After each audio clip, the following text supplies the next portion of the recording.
नमस्कार, छत्तीसगढ़ की बात में स्वागत है आप सभी का। मैं हूं आपके साथ ज्योति सिंह।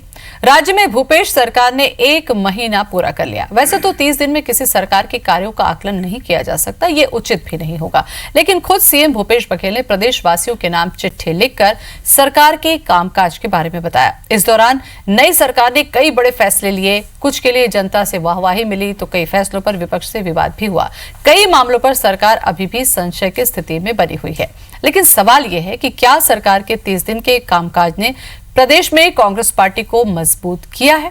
इसी बात पर आज हम करेंगे डिबेट, लेकिन उसके पहले ये रिपोर्ट।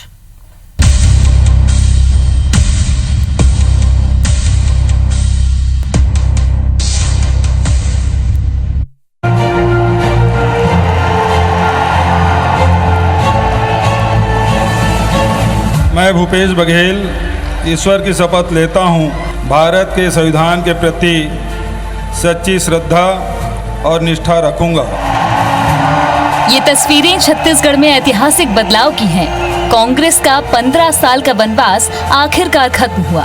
1.5 दशक का सूखा इस तरह खत्म हुआ कि जहां देखो कांग्रेस ही कांग्रेस, सीटों की बारिश जैसे कोई कंपटीशन ही ना हो। 3/4 से भी ज्यादा सीट जीतने वाली कांग्रेस में सीएम को लेकर सस्पेंस 1 हफ्ते तक चलता रहा। आखिरकार भूपेश बघेल के नाम पर मुहर लगी और 17 जनवरी को भूपेश बघेल ने शपथ ली। सरकार का 1 महीना पूरा होने पर सीएम ने जनता के नाम एक पत्र लिखा, जिसमें नई सरकार के फैसलों का ब्यौरा है। 1 महीने का समय बहुत कम होता है, लेकिन 1 महीने में जो हमने निर्णय लिया है वो जनता के सामने हमने रखा है और इसका मूल्यांकन तो जनता ही करेगी। इस 1 महीने के दौरान विधानसभा का एक सत्र भी गुजर चुका है, जिसमें विपक्षी बीजेपी और जेसीसीजे ने सरकार के कई मामलों पर सवाल उठाए। विधानसभा में जमकर नारेबाजी और विरोध प्रदर्शन हुए। बीजेपी के पूरे विधायक सदन से निलंबित तक किए गए, लेकिन इन सब के बावजूद सरकार लगातार बड़े फैसले लेती रही। जिस तरह से माहौल और व्यवस्था को बिगाड़ के रखा है, चुनौती हमारे पास बहुत है, लेकिन हम चुनौतियों से मुकाबला करेंगे और उन चुनौतियों को पूरी तरह से ठीक करेंगे। और हमारे विभाग ने, हमारे माननीय मुख्यमंत्री जी पूरी तरह से सक्रिय है और जिस तरह से उन्होंने प्रदेश कांग्रेस अध्यक्ष रहते हुए 5 साल तक संघर्ष किया, उसका भी परिणाम है कि छत्तीसगढ़ में कांग्रेस की सरकार बनी है। मेरे हिसाब से अभी नई सरकार बनी है, नई सरकार का गठन हुआ है, नए कैबिनेट का गठन हुआ है। 1-1.5 माह का समय और दिया जाना चाहिए। उसके बाद भी यदि ये इन्होंने जो जन घोषणा में अपने वादे किए हैं वो पूरे नहीं करते हैं, तो इसके लिए जनता के हितों के लिए, जनहित में हम सड़क से लेकर विधानसभा की लड़ाई लड़ेंगे। किसानों की कर्ज माफी से लेकर जीरम कांड की जांच और नान घोटाले की जांच के लिए एसआईटी गठन तक सरकार टॉप स्पीड में दौड़ रही है। विधानसभा के वादों को लोकसभा चुनाव से पहले पूरा करने का दबाव है, ताकि वोट मांगने जाते समय काम का हिसाब दे सकें। बिजली बिल हाफ और शराबबंदी 2 ऐसे वादे हैं जहां सरकार अभी भी फंसी हुई है। विपक्ष दबाव बना रहा है, जबकि सरकार कह रही है कि अभी 4 साल 11 महीने बाकी है। Bureau report, IBC 24।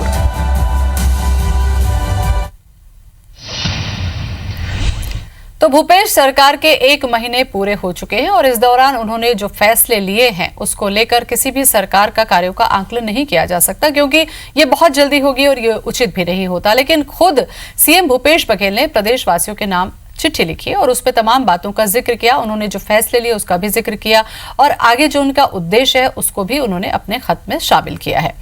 यही डिबेट का मुद्दा है आज कि सरकार के 30 दिन पूरे हो चुके हैं। बीजेपी और जेसीसीजे इस बारे में क्या सोचती है, इस पर डिबेट हम करेंगे। हमारे साथ में खास मेहमान जुड़ चुके हैं। चंद्रशेखर साहू हमारे साथ आ चुके हैं बीजेपी से। साहू जी, बहुत बहुत स्वागत है आपका। और जेसीसीजे से परेश बाघबहरा जी भी। परेश जी, आपका भी बहुत बहुत स्वागत है। चंद्रशेखर जी, मुझे आपसे ही सवाल शुरू करना चाहिए, क्योंकि कांग्रेस की सरकार बन चुकी है। भूपेश बघेल ने पत्र जनता के नाम लिख दिया है और उनका ये दावा भी है कि 30 दिन में 15 उन्होंने ऐसे तगड़े फैसले लिए हैं जो किसी भी सरकार के लिए 1 महीने में करना मुश्किल होता है। सबसे पहले तो ये बताइए कि 30 दिन को किस तरीके से देखते हैं आप? 30 दिन तो यूं ही निकल गया उनका, और 30 दिन के बाद वो और क्या फैसले लेंगे वो जाने।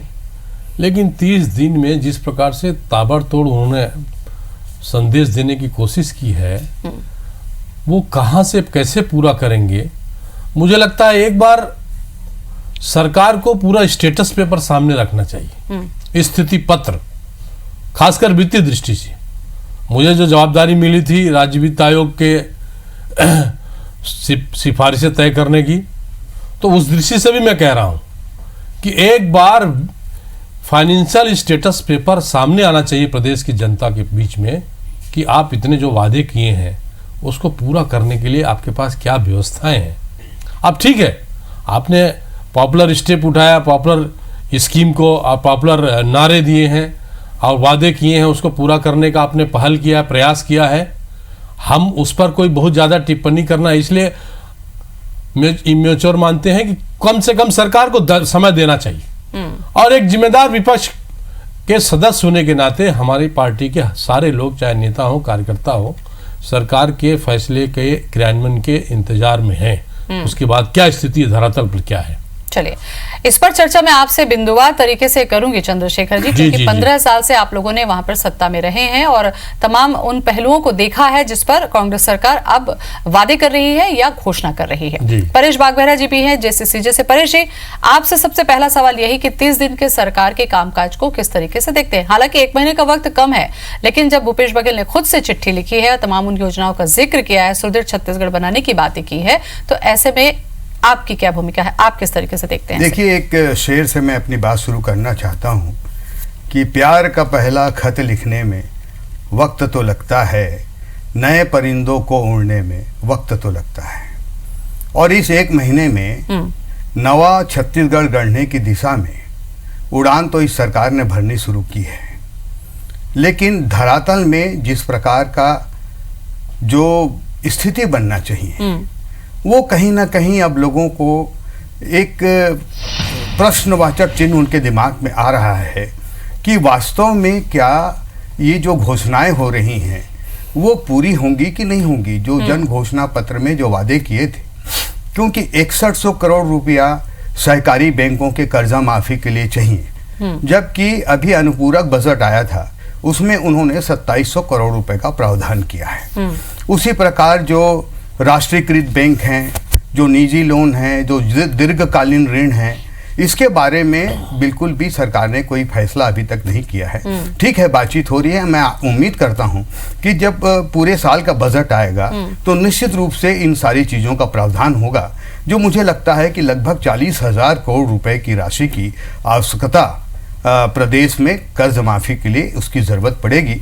और मैं आदरणीय चंद्रशेखर साहू जी से बिल्कुल सहमत हूँ कि इस बारे में सरकार को जो वित्तीय स्थिति है उसके बारे में श्वेत पत्र जारी करना चाहिए कि जिस समय भारतीय जनता पार्टी शासन में आई थी तब प्रदेश की वित्तीय स्थिति क्या थी और अभी वित्तीय स्थिति क्या है, ताकि अभी जो आगे की स्थिति जो बनने वाली है।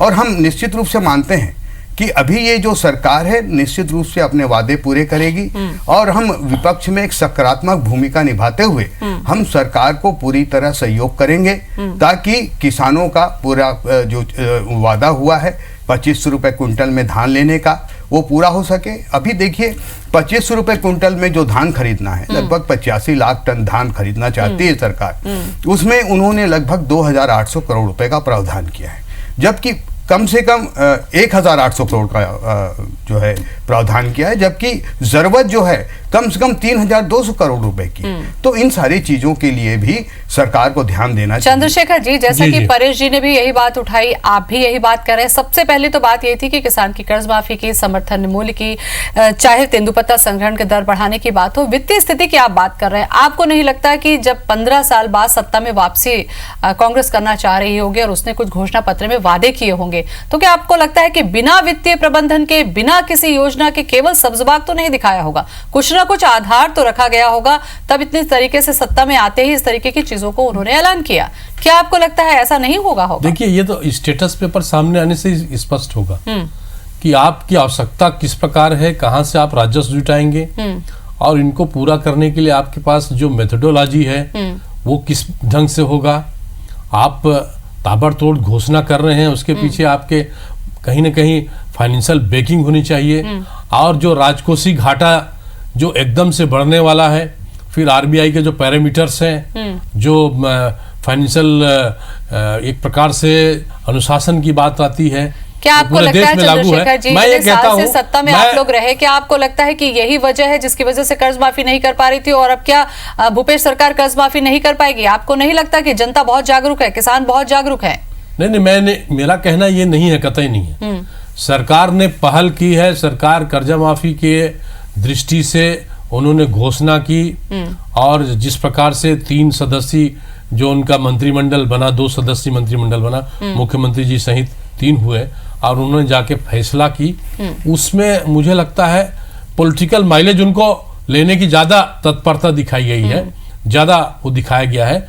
लेकिन कुछ मामले में प्रीमेच्योर स्टेप है, वो उस पर बातचीत होनी चाहिए, और ये उसकी प्राथमिकता तय होनी चाहिए। देखिए, प्रदेश ये किसानों का प्रदेश है, अर्थव्यवस्था, अर्थतंत्र, उसका धड़कन कृषि है, ठीक है, यहाँ के धरती से जुड़े हुए लोग हैं, और हम खुद किसान हैं, इसलिए हम जानते हैं कि किसानों का दर्द क्या है। लेकिन मुझे लगता है ना चंद्रशेखर जी, हम चाहते हैं कि वो भी सरकार अपने वादे को आधा अधूरा पूरा न करे, पूरा उनके पीछे जो स्पिरिट है वो दिखना चाहिए। चलिए, उसके लिए तो आप लोग भी बैठे हुए हैं और किसान भी बैठे हुए हैं, जनता भी बैठी हुई है। अभी बात आई है, परेश जी बहुत सुलझे हुए व्यक्ति हैं, कि कहीं न कहीं हम भूमिका जब बात आएगी तो हमारा पक्ष भी सकारात्मक रहेगा।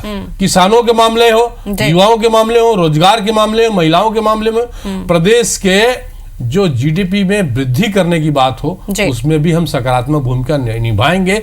लेकिन सरकार की जो ताबड़तोड़ फैसले हैं उस पर कई प्रकार के प्रश्न चिन्ह जो खड़े हो रहे हैं, मैं नहीं कह रहा हूं, आरबीआई के तरफ से जो बातें आ रही है उस पर भी, चलिए वो भी सामने आएगा चंद्रशेखर जी, क्योंकि अभी तो शुरुआत का दिन है। जैसा कि पहले भी मैंने कहा था, 1 महीने का वक्त बहुत ज्यादा नहीं होता है, आकलन ही नहीं करना चाहिए, क्योंकि भूपेश बघेल कई बातें हम प्रीमेच्योर क्यों करें, सरकार को पूरा वक्त देना चाहिए। इन फैसलों को, इसमें बहुत सारी फैसले, जब बीजेपी कहती है कि बदलाव की राजनीति, बदलापुर की राजनीति होती है, आपको लगता है कि इन फैसलों में कहीं पर ऐसी चीजें आपको दिख रही है जिस पर बदलापुर वाली बात सामने आ रही है? क्योंकि ये भी कहा गया था कि बदलापुर की राजनीति की जा रही है। क्या ऐसा लग रहा है आपको कि इन 3 दिनों में कि सरकार कुछ बदला लेने के भी मूड में दिख रही है? देखिए, कुछ फैसले आप राष्ट्रीय पटल पर भी देख लीजिए, खासकर एक अधिकारी, पुलिस अधिकारी की नियुक्ति के मामले में, उसके लिए कहा गया था पूर्व में कांग्रेस का जो स्टैंड था, कांग्रेस के अध्यक्ष के होने के नाते जो स्टैंड था, उसमें आपने यू टर्न लिया,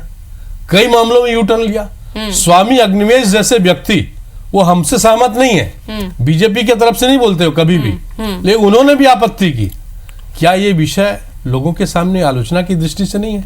क्या इसमें ऐसा लगता नहीं है कि आप कहीं न कहीं आपका इंटेंशनली आप उसको वहां डेपुट कर रहे हैं?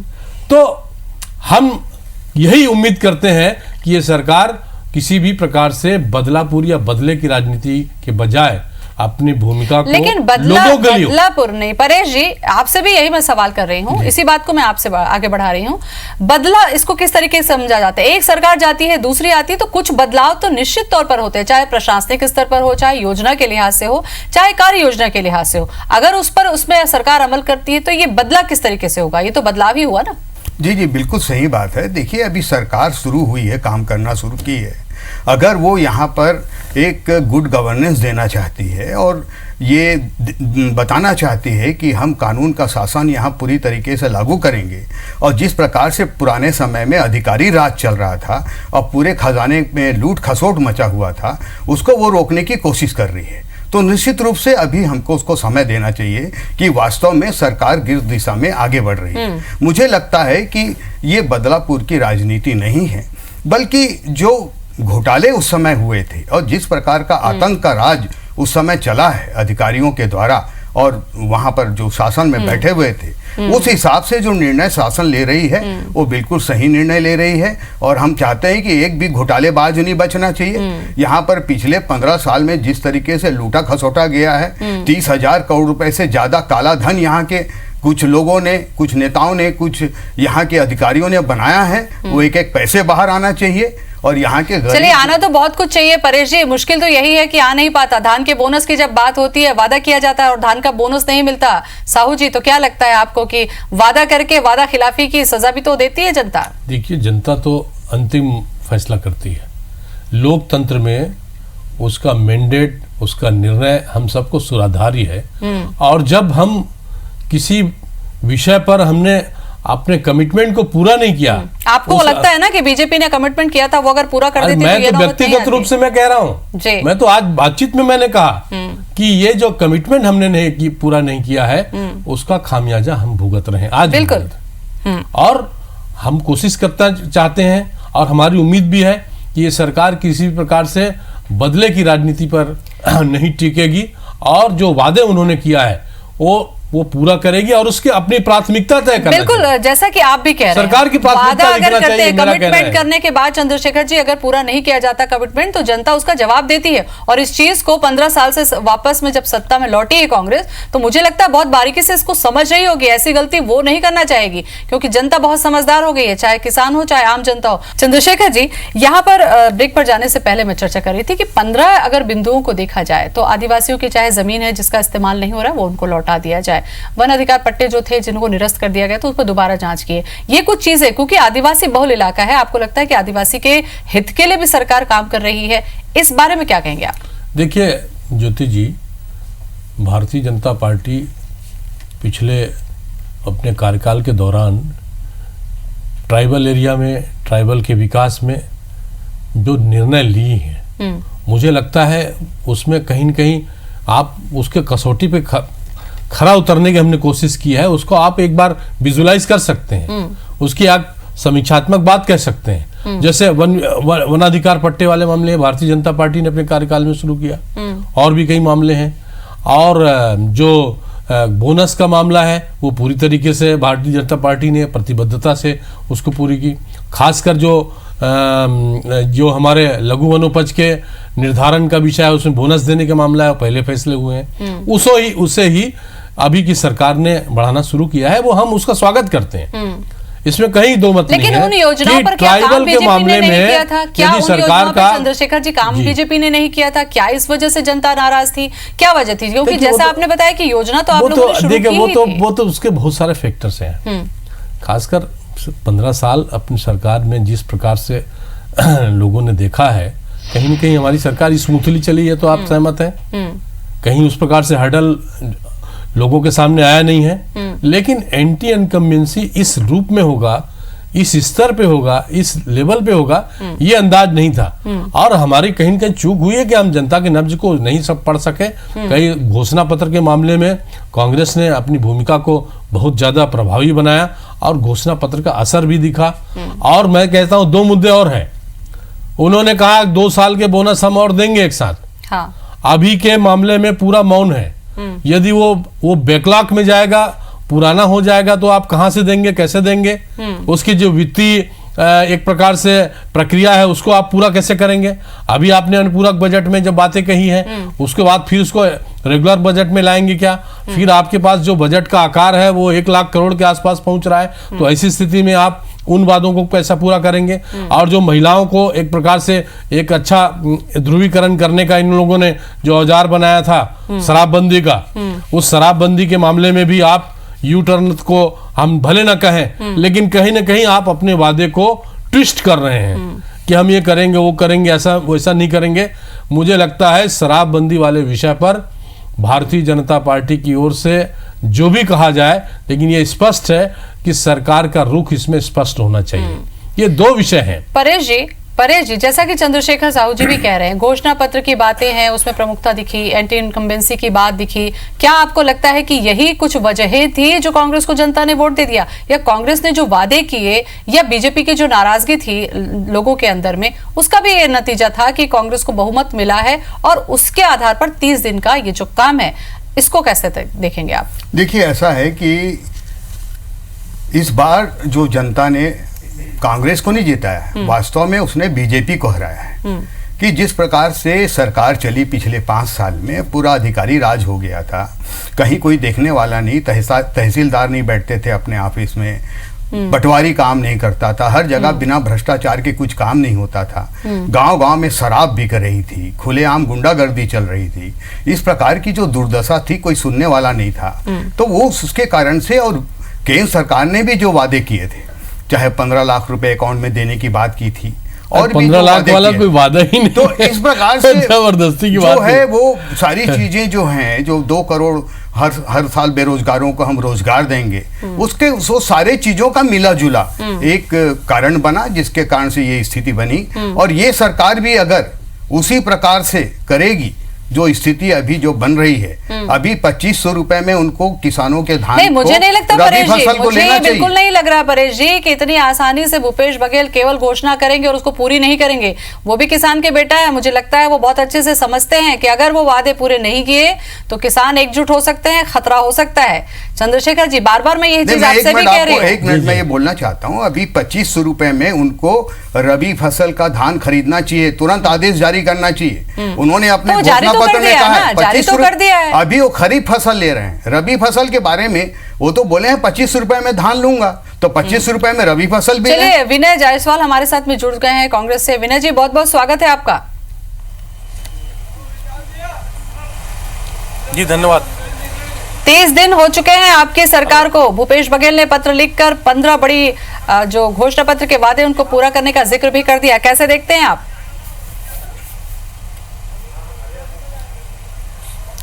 देखिए, सरकार ने 30 दिनों में ये दिखा दिया है कि जो हमने वादा किया है उसको हम पूरा करेंगे। जो हमारा घोषणा पत्र था उसमें जो काम दिखना चाहिए वो 30 दिन में उन्होंने दिखा दिया है। घोषणा पत्र पूरा 5 साल के हिसाब से बना हुआ है। चलिए, शुरुआती आपको मैं रोकना चाहूंगी क्योंकि आप बहुत देर से जुड़े हैं विनय जी। चंद्रशेखर साहू जी, परेश बागबरा जी लगातार हमारे साथ में चर्चा कर रहे हैं। चंद्रशेखर साहू जी ने पहला सवाल उठाया था कि इतने वादे जो कृषि कर्ज माफी को लेकर या 2500 समर्थन मूल्य की बात को लेकर है, पूरे कैसे करेंगे आप? वित्त प्रबंधन कैसे होगा? जी, पूरा हो रहा है। 6,000 करोड़ के कर्जे जो सहकारी बैंकों में जो फसल का कर्जा था उसको माफ़ कर दिया गया है। जो सेंट्रल और स्टेट बैंक में जो फसल से संबंधित जितने कर्जे हैं उसकी पूरी जानकारी मंगाई गई है। अभी जो बजट सेशन जो चालू होगा उसमें निश्चित रूप से ये जो आंकड़े हैं और ज़्यादा बढ़ेंगे। समर्थन मूल्य जो 2500 रुपये था उसको कर दिया गया है। इसके बाद फिर जो किसानों की जो भूमि थी जो जिसका अधिग्रहण किया, ये संभव नहीं है। चंद्रशेखर साहू जी, मुझे लगता है आप कुछ पूछना चाहेंगे। मुद्दे ये संभव नहीं है। चंद्रशेखर साहू जी हमारे साथ में बने हुए हैं, वही आपसे पूछना चाह रहे हैं। चंद्रशेखर साहू जी, आप बात कर सकते हैं। देखिए, बिल्कुल विनय जी बहुत अच्छे मतों से जीत कर आए हैं और बहुत संजीदा विधायक भी हैं।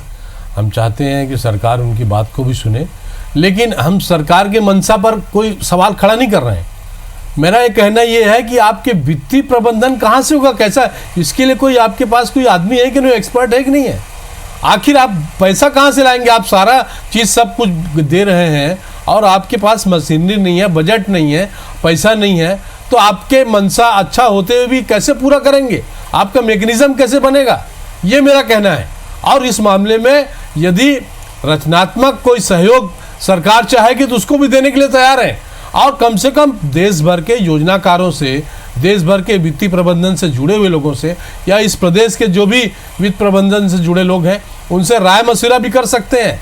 हम तो चाहते हैं कि वो अपने वादा पूरा करें, लेकिन सरकार यदि बजट ही नहीं है आपके पास, पैसा ही नहीं, कहाँ से देंगे मुझे बताइए। विनय जी बोलेंगे। वित्त प्रबंधन की बात कह रहा हूँ। देखिए चंद्रशेखर जी जो बात, जी वित्तीय प्रबंधन की बात जो चंद्रशेखर जी कह रहे हैं, ये अभी जो 5 दिन का जो असेंबली था इसमें माननीय जो पूर्व मुख्यमंत्री थे रमन सिंह जी बार बार इसी बात को बोल रहे थे कि कांग्रेस इसका वित्तीय प्रबंधन कैसे करेगी। मुझे ये समझ में नहीं आता कि जो भाजपा के लोग हैं जो 15 साल से यहाँ शासन किए हैं, क्या छत्तीसगढ़ को इतना खोखला कर दिया है कि उनको ये भरोसा नहीं है कि हम जो वादा किए हैं और जो हम कर्जा माफी की जो बात किए हैं और जिसके ऊपर जिसकी तरफ हमने कदम भी बढ़ा दिया है कि हम अपना वित्तीय प्रबंधन कैसे करेंगे। इनके पास जो फोकट फंड का जो मोबाइल बांटने का जो मोबाइल बांटने की जो योजना थी उसका वित्तीय प्रबंधन इन्होंने कर लिया। लेकिन आज अगर हम किसान की बात करते हैं, छत्तीसगढ़ के भूमि पुत्रों की बात करते हैं, हम उनको बढ़ाने की बात करते हैं, तो ये हमसे ये पूछते हैं कि हमने जो वादा किया है उसका वित्तीय प्रबंधन कैसे करेंगे। देखिए हमारे पास पूरे वित्त के जानकार लोग हैं और ये जो घोषणा किए हैं इसके ऊपर हम केवल जुमलेबाजी नहीं कर रहे हैं। हमने हमारे मुख्यमंत्री ने जो किसान पुत्र हैं माननीय भूपेश बघेल जी ने शपथ लेने के 3 घंटे के अंदर उन्होंने ये करके भी दिखाया। सबसे पहले कर्जा माफी का जो फाइल था उसको साइन किया। तो आप बिल्कुल चिंता ना करें। आप विनय जी यहाँ एक सवाल ये भी है कि तमाम बातों का जिक्र और ये आंकड़े और बढ़ने वाले हैं। विनय जी, तमाम बातों का जिक्र तो हुआ, लेकिन बिजली बिल हाफ और शराबबंदी की बात का जिक्र नहीं हुआ। इसको लेकर क्या कहेंगे आप? और बोनस 2 साल का रुका हुआ बोनस वो कब देंगे आप? देखिए भाई ठीक है, हम तो आपके मंशा पर थोड़ी सवाल उठा रहे हैं। हमारा तो कहना भाई इस प्रदेश सबका है। सरकार को हम रचनात्मक सहयोग देने की जब बात करते हैं तो कहीं न कहीं हम चाहते हैं कि भाई आपके अच्छा स्टेप हो, और हम भी जनमना कर्मना किसान हैं। ऐसा नहीं है कि नेता तो बाद में है, पहले तो हम किसान हैं। और किसानों के हित के जो फैसले हैं उसको हम हमेशा मैडम एक प्रकार से तहे दिल से स्वीकारते हैं। विनय जी को बोलने दीजिए, जवाब देने दीजिए। विनय जी बोलिए। बोलने दीजिए। बोलिए आप बोलिए। शराबबंदी की जो आप बात की है, देखिए पूर्ण शराबबंदी निश्चित रूप से हमारी सरकार का ध्येय है और वो होगा। लेकिन ऐसा कोई भी काम सरकार जो है नोटबंदी जैसा नहीं करेगी, एकदम अचानक से डिसीजन ले लिए और उसमें सैकड़ों लोग मर गए लाइन लगा के, ऐसा कोई भी काम नहीं करेंगे। पिछले 15 साल में शराब के पूरे छत्तीसगढ़ के लोगों को इतना आदी कर दिया है भाजपा की सरकार ने। अगर उनके रिहेबिलिटेशन सेंटर के बारे में हम नहीं सोचेंगे, जिला स्तर पर उनके पुनर्वास की बात नहीं करेंगे, उनके ट्रीटमेंट की बात नहीं करेंगे, और एकदम से अगर शराबबंदी करेंगे तो एकदम डिजास्टर हो जाएगा। इतनी सारी घटनाएं होने लगेंगी जिसको हमको संभालना मुश्किल हो जाएगा। तो फेज वाइज एक कैबिनेट में एक कमेटी बन गई है, उसका पूरा परीक्षण किया जा रहा है, उसका पूरा अध्ययन किया जा रहा है, और निश्चित रूप से फेज वाइज तरीके से, और जो भी एक तरीका होगा, पहले जो बहुत ज्यादा शराब के आदी हो गए हैं उनको रिहेबिलिट करेंगे। चलिए, तो तमाम रणनीति बनाकर, परेश जी समय मेरे पास कम है, संक्षेप में आप अगर अपनी बात रखना चाहें तो रखेंगे। देखिए शराब के मामले में आदरणीय भूपेश बघेल जी विधानसभा में उन्होंने, उस समय मुख्यमंत्री डॉक्टर रमन सिंह जी थे, उनको उन्होंने कहा था कि किसी कमेटी बनाने की जरूरत नहीं है, आपकी नीयत ठीक नहीं है, इस कारण से आप शराबबंदी नहीं कर रहे हैं। अभी दिसंबर महीने में 28 दिसंबर को इन्होंने नए विदेशी ब्रांड का जो है अभी रजिस्ट्रेशन किया है। तो कहीं पर रिहेबिलिटेशन वगैरह की बात नहीं है, ये सब बहाने लगता है। इस बारे में बहुत शराबबंदी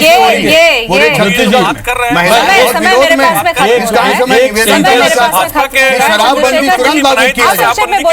मैं ज्योति जी मैं इतना ही कहना चाहता हूँ कि छत्तीसगढ़ को शराब माफियाओं से मुक्त करने का सरकार के हर प्रयास का हम समर्थन करेंगे, लेकिन शराबबंदी पूर्ण होना चाहिए। चलिए, शराबबंदी की बात पर डिबेट को हम खत्म करेंगे, समय नहीं है। 30 दिन में जो काम सरकार ने किया उसको लेकर डिबेट आज हम कर रहे थे। सभी ने अपने अपने विचार रखे। बहुत बहुत शुक्रिया आप सभी का, बहुत धन्यवाद करने के लिए। नमस्कार।